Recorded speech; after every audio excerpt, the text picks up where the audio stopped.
This is the Under the Ring Report. And now, the guys who make wrestling podcasting too sweet. John the Flesh Wound and Cousin Tom. All right, wrestling fans, it's another edition of the Under the Ring Report, and oh my God, we found him. Tom, is that really you? It's me. I was hiding under the softer side of the polar vortex last week. You can't even use a word polar vortex for your damn weather, so shut up. Oh, yes, I can. It did get negative wind chills, but not as severe as yours. But, yeah, I had it on the, we'll say I had the millennial version of the polar vortex. Oh, my God. Okay. All right. Well, so last show I just kind of did a quick rundown of, my very first live event, and that's kind of how we rolled there. And I know we'll come back later on. And I would like to do a couple shows talking about live events we've been at and, some of the things that stood out. So that'll be a show down the line. But there's been a lot of other information besides watching the Rumble, which we both watched. We don't talk a whole lot about WWE because neither one of us is really loyal to watching it right now, to be quite honest. So instead, it'd be kind of cool to just talk about maybe some of the WWE news that's been coming out. So, Tom, to you, what is the big news in the last week that's come out from WWE? Well, the big news, and I don't think it's a surprise to anybody that more wrestlers are now seeking other options. That other options are now available. But that Dean Ambrose is going to be leaving the company, which, at first you hear the rumors. And then when you have the actual company come out and verify the rumors, I thought kind of crazy. Usually they don't do that. Because they just, they did the whole Dolph Ziggler angle just the week before, and it was just a ploy for the Rumble. But then when you hear Dean Ambrose, I'm like, I'm not buying it.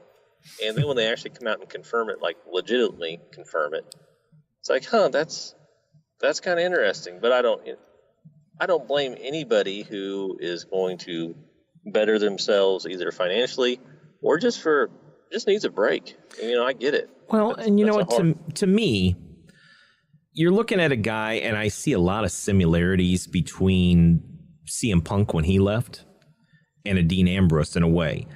Things are a little different. I mean, Punk was way higher on the main event status than Dean has ever been, but it seemed to me that with him being out for almost a year, they don't know what to do with him. Creative has never really come up with a great thing to push him back to where, he's a former world champion. And the Shield was probably the biggest face group that they had for 3 to 4 years. And well, not to cut you off, but a year ago, I was at a house show in January, and that's when they had just reunited the Shield, and that was their big push. And then he got hurt. Mm-hmm. And if you think about it, he hasn't appeared in the last 2 WrestleManias because he gets hurt. Well, and the only one we remember is that nightmare of a match with Lesnar. Yeah, and that, I don't even remember it, to be honest with you. But, so you've had 2 of the biggest, 2 years in a row, you missed the biggest show. You come back. You're the forgotten man. Mm-hmm. The other 2 guys, Reigns is pushed to the moon until the leukemia thing. Rollins has been doing his thing. They don't need him back together. They already had their little Rollins and Ambrose feud, which to me didn't really live up to what they thought it was. No, not at all. And I look at that. I thought. Well, and I look at that in a way too, is that creative has not had a clear-cut plan for Dean Ambrose. And that's even been before.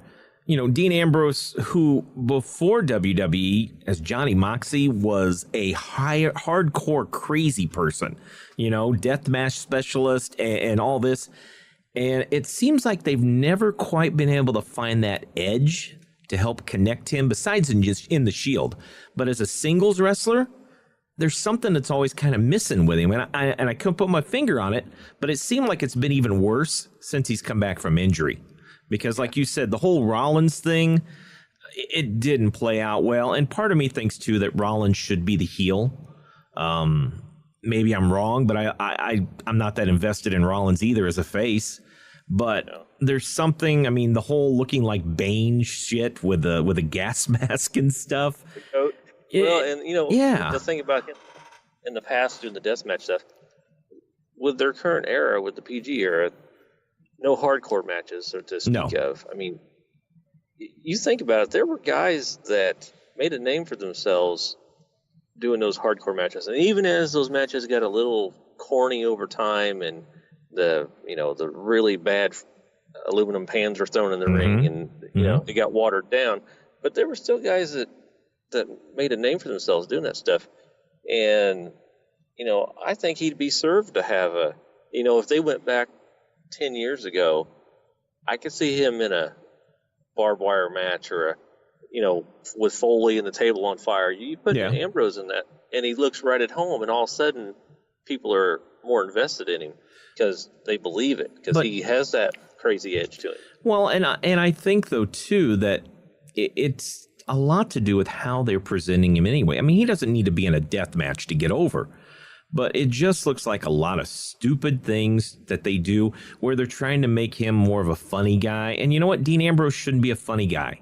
He was the supposed leader of the Shield, a very serious, very calculating guy who went after people certain ways to take them down. And they never seemed to be able to take that and make a singles character with stories that were worth his time. And that's where I feel bad. I mean, the Lesnar match at WrestleMania was pretty freaking awful. And you don't remember it because it was god-awful. I don't remember it. Yeah, and I mean, that's the sad part about it. I mean, looking at a lot of stuff Dean Ambrose did, to me, probably the most memorable, which is still comedy, but was the whole thing with his thing with AJ Styles and Ellsworth. That's probably the most memorable singles run that he had. Yeah, now that you mentioned that, that's true. Yeah. And that was a pretty good little story. It had was. A little comedy in there, and it was good. I mean, I remember we were in Green Bay, right in the middle of that story, and when Ellsworth came out, the crowd popped bigger than they popped for anyone else just because they were so happy that James Ellsworth was there live. It's like, okay. Yeah. But you always look back at things and think, what were we thinking? Yeah. But I mean, that's where I wonder what's going to happen now with him. Is it the case of, because the reports were out there that he had a really bad staph infection, supposedly almost died because of all the problems that he had. So could it be the case that he's just burnt out and he's ready just to move on to a different phase of his life? And I mean, I know there are wrestling fans out there that want this guy to keep wrestling, but what you forget is just because we know Dean Ambrose from like the last 8 years, this guy's been wrestling like 15 to 16 years and a lot of tough matches he had before. So, I mean, who knows? Maybe he's done like Punk. Maybe it's time he's wanting to step away, enjoy his life. He's got a wife that he wants to hang out with and stuff. Maybe he's just tired of all the political backroom stuff that he's got to deal with in WWE. Yeah, and the way it is right now with AEW just getting underway, everybody is clamoring anytime they hear anything. Oh, they're jumping ship. Oh, they're jumping ship. No. Oh, they're going to, and it's exciting. It's exciting because change is inevitable, and not knowing what's going to happen, that's what brings about the excitement. That's the part I like. Well, the funny thing, though, is in this era, which we're starting to feel kind of the same as though during the Monday Night Wars era. The only difference is, I think, is now we're going to know when the contracts are up. Unlike back in the day, you had no clue because most of the information was kept from most of the people unless you were subscribing and getting Meltzer's newsletters sent out. Yeah, that's true. That's true because now it's pretty well, if it's not common knowledge, someone seems to always find a way to make it common. Yeah, and that's part of it that'll be interesting to see how these surprises work out. But part of me wishes, too, that fans would quit putting such high expectations on AEW. They have no TV deal yet. They haven't even done a show yet. They've got probably half of a roster. And granted, yes, they've got some of the best wrestlers in the independents in there right now. But cool your jets, folks. Let's let this thing happen. Let's see what becomes of AEW. You know, that's what I want to. The new toy. I know, but I wish people would relax, because you know what? Not every disgruntled WWE wrestler is going to have the ability to leave and jump ship to AEW. I mean, number one, WWE be crazy to let some of these guys go that ask for their release. And besides that, you're looking at another 90-day out clause before they can even appear somewhere. And on the other hand, it could end up someone like Neville, who had to set out over a year before they finally decided to come to an agreement to let him out of his contract. So, I mean, but the best part for AEW is all the talk. All that does is just build more anticipation for their brand. It does. But I wish people would temper their expectations a little, because you know what I mean? Because I feel so bad, because every time anyone is talked about, oh, they're coming. I mean, we know pretty much that, you know, Kenny Omega right now is a free agent. More than likely, when they have their press conference to sell tickets, they're probably going to introduce Kenny. I mean, that's probably what's going to happen. Now, he may have a deal. I'm going to bet he's going to have a deal like Jericho, if it's all said and done, where he can go back to New Japan and do whatever he wants. Because Kenny Omega would be crazy not to go back to Japan, considering what he's built over his time and where he is on the pecking order in New Japan. But he can have a lot of creative freedom with All Elite Wrestling. So I don't know how that's going to roll out, but right now, stop saying Dean Ambrose is going to All Elite Wrestling. We don't know what he's going to do, and all I hope is whatever makes the guy happy, because evidently it's not a ton of money coming from WWE. He's just tired of that. And if he does come wrestle for them down the line, that's awesome. If not, I hope the guy can just go live his life. And that's the same way I feel about CM Punk. Stop wanting the guy back. He gave you the best. Go to the network and enjoy it. But the guy's not coming back, so chill. Yeah. It's just, it's just people's nature. You talk to a guy that works 5 days a week, and then he'll complain, well, my weekends are too busy because I'm not at work, and we're all tied up with stuff. And then you talk to a guy that doesn't, have that type of schedule, and all he wants is weekends off because and then he finally gets it, and then it's back to the same thing. No one's ever truly satisfied, no matter where they're at. I mean, that's just human nature. So I could understand Ambrose, even with the money that he's already made. Yeah. Saying, you know what, I need either a break or a change of scenery or something. Because for 20 years now, we've all been clamoring for options in the wrestling industry. Very true. And that's part of the reason why there's such excitement and everyone's going just I agree. But I also don't want it to be where you're trying to mimic what WCW did. I mean, TNA. TNA tried. TNA tried to pretty much be WCW. And you know what? Personally, I would much rather they bring in new talent, because the stuff we saw at All In, some of those wrestlers I've heard of, but I'd never had a chance to watch them perform live. And they surprised the hell out of me. And that's kind of what I want, because you know what? I know what a Dean Ambrose does. But don't get me wrong, you also need a Chris Jericho and guys like that to help support and bring people and get eyes on your program. But I also don't want to sit there and stockpile every disgruntled WWE wrestler, because to tell you the honest truth, there's a reason that Mr. 10 is not getting over, or why Zack Ryder is not a main eventer. Those guys come over there, same shit's going to happen. I don't care who you are. There's a reason you're in the pecking order. And if the man who has the vision to make a company a billion-dollar company doesn't see it, there's probably a reason why he's putting you in the position you're in. And don't get me wrong, Cody proved him wrong. But for every Cody Rhodes, there is probably 20 guys that are never going to come close to doing what he did. That's very true. That's very true. And that's the big problem, is I think a lot of those wrestlers see what Cody did and think, well, I could do that. No, you can't. He is an exception to the rule. And that's the big thing I think that a lot of these guys get excited about, because I don't see them bringing a bunch of those folks into the company. I just don't. Instead, they're going to bring in new faces, guys that are on the indie scene right now, and help them. And guys like Pentagon and Phoenix, those are stars right now that have a lot more to do with All In than folks that could come from WWE.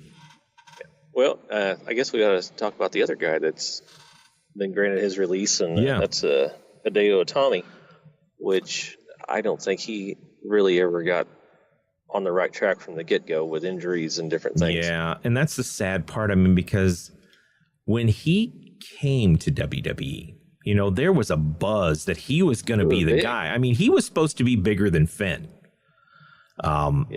And just too many injuries on his part, you know, unfortunately derailed his chance. And I mean, he spent a lot of time down there because of all the injuries.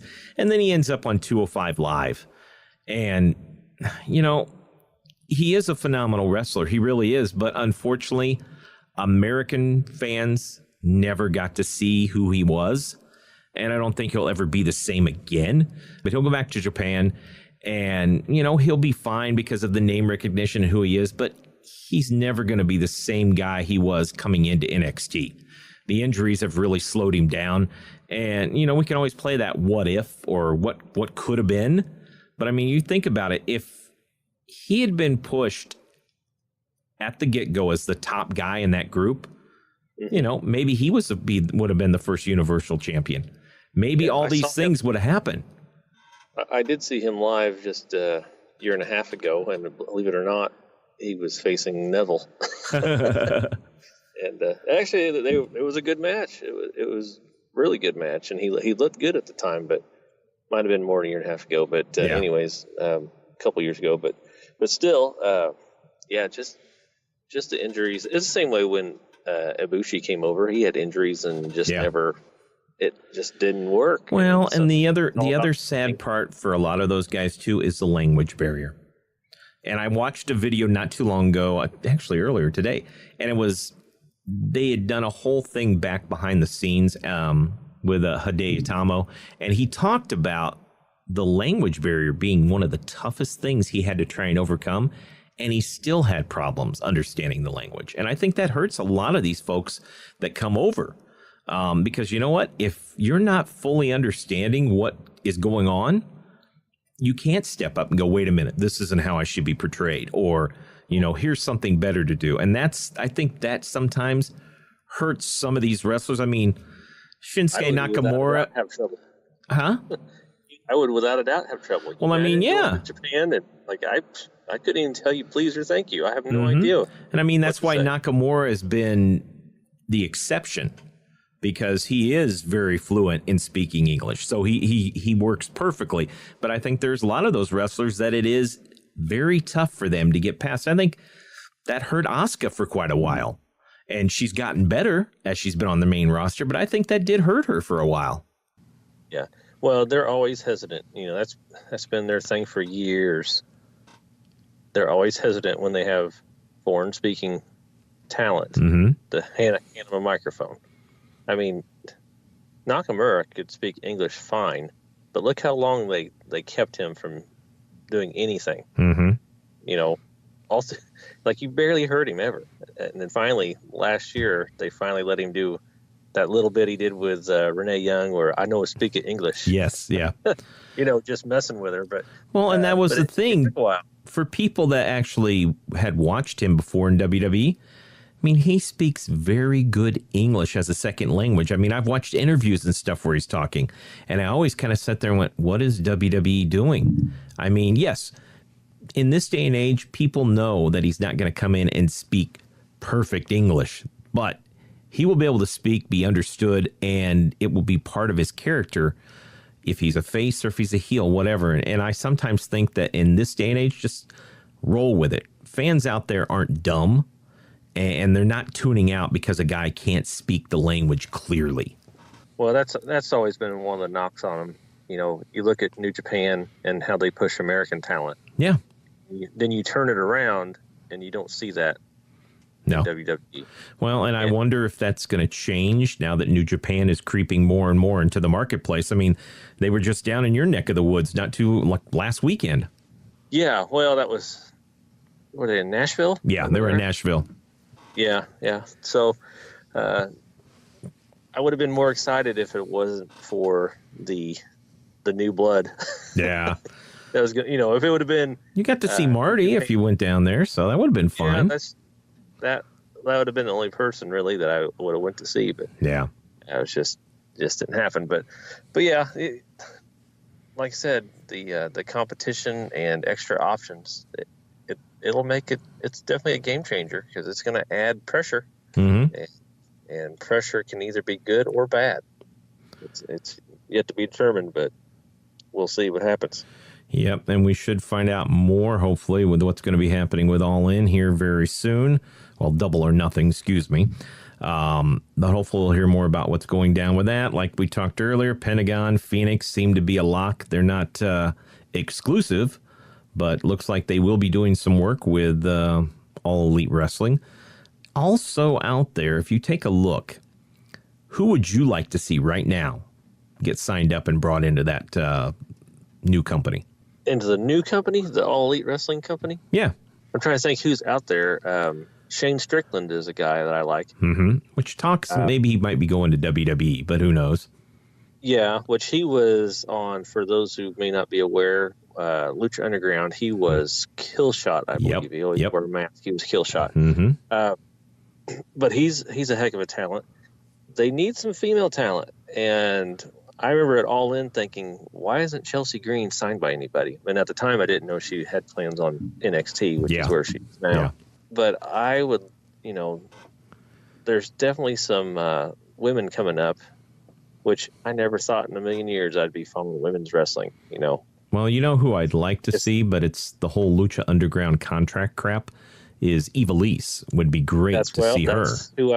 That's what I was going to get to. And I know she came out here a few weeks ago and kind of had a social media protest where they're refusing to let her out of a contract when they're not even guaranteeing they're even going to do another season. Well, and I guess that's also the same case with Joey Ryan. Because he seems like pretty much the given that he would join All Elite Wrestling, because considering he's been on the show all the time. So that's probably also why he hasn't actually officially joined yet, too. Yeah. I mean, if you think about it, they only have, 2 females right now? Penelope Ford and then Britt Baker. Well, and Brandy. Oh, and Brandy, that's right. Yeah. So Ivelisse would be a good addition. I'm trying to think of others, but everyone I keep popping in my head are either not exclusive, but they hop between different ones. Yeah. Because I know Impact made a deal with MLW. So now they're working together. So their talent's going to crisscross. So yeah, that's tough. I'm really, I liked MJF, and he's already with them.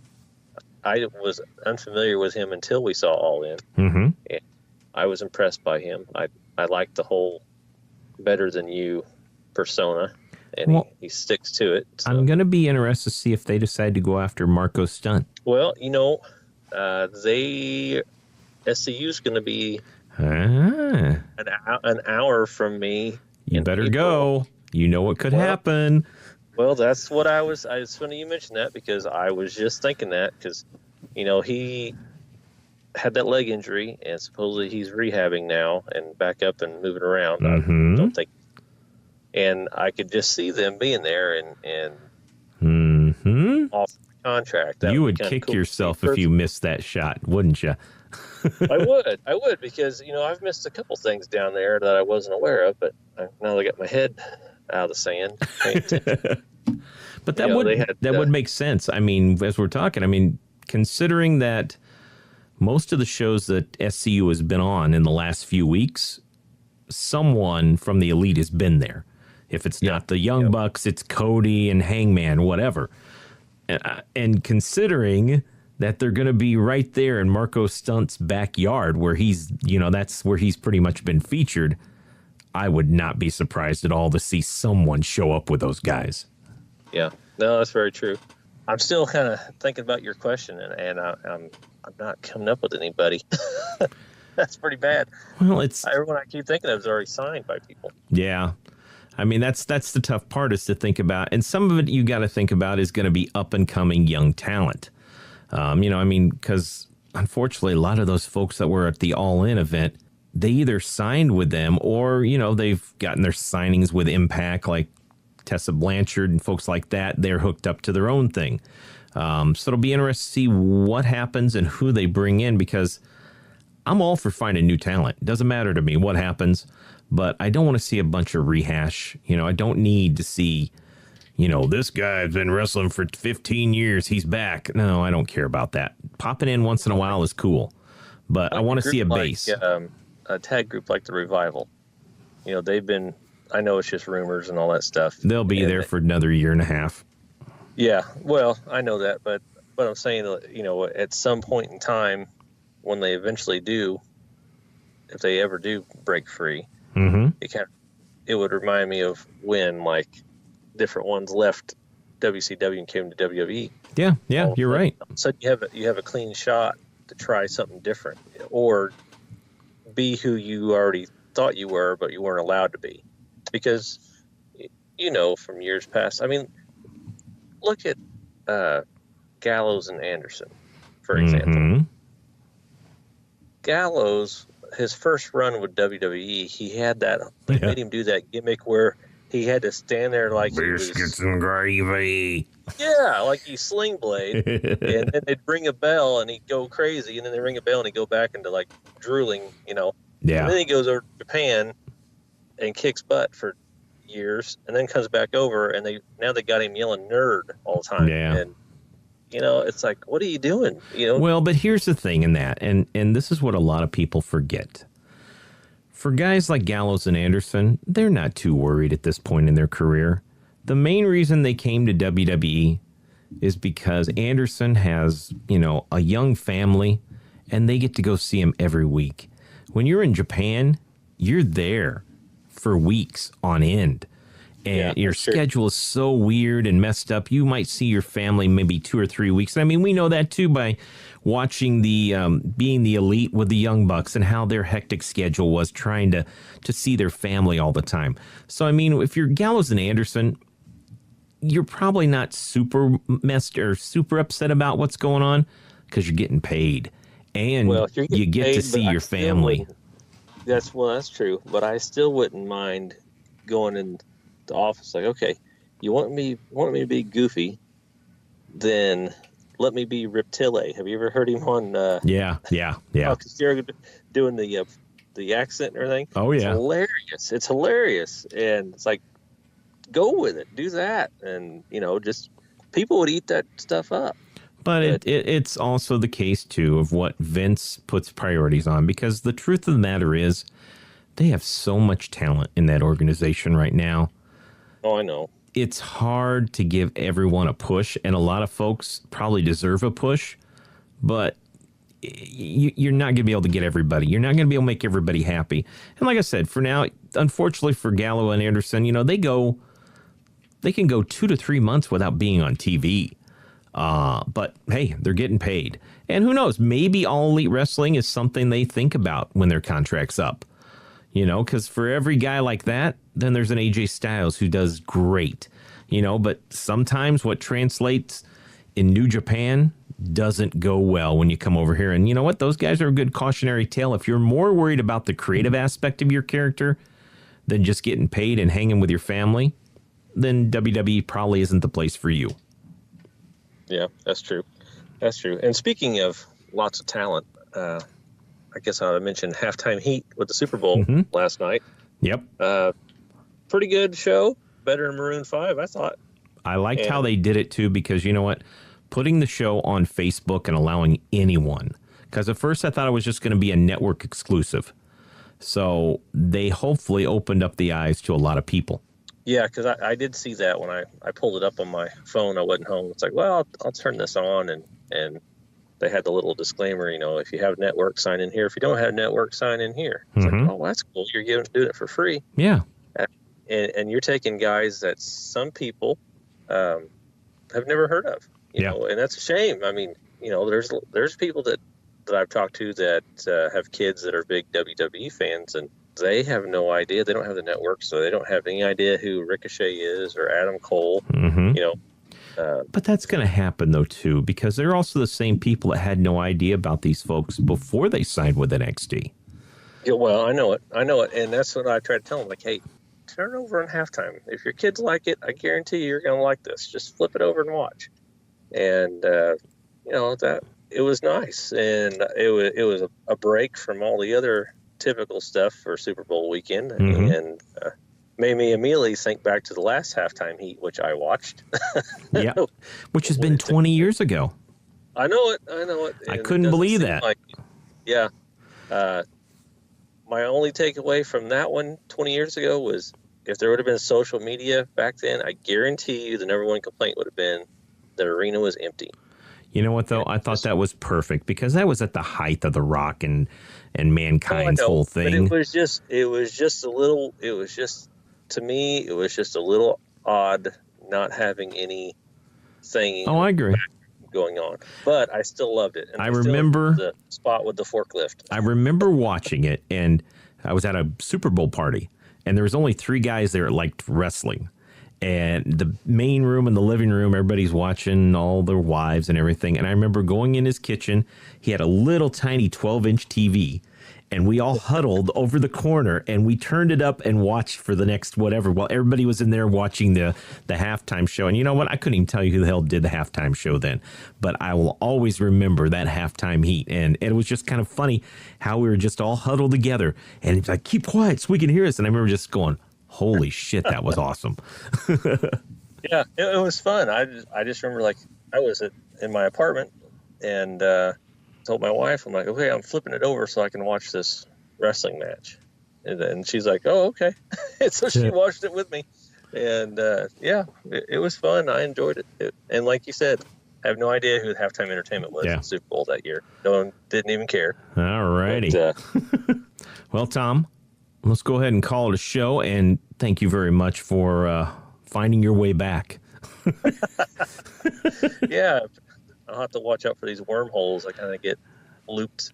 There you go. All right, wrestling fans, thank you once again. Don't forget to follow us at UTRR Podcast on Twitter, Instagram, and Facebook. And do us a favor. Visit undertheringreport.com and subscribe. That way you'll always be kept up to date when we have a new show. Thanks a lot for joining us here on the Under the Ring Report. This is the Native American Tatanka with Under the Ring Report. Follow the Under the Ring Report on Twitter at UTRR Podcast. You can subscribe to the Under the Ring Report on iTunes, Google Play, and Stitcher, or visit undertheringreport.com. Thanks for listening to the Under the Ring Report.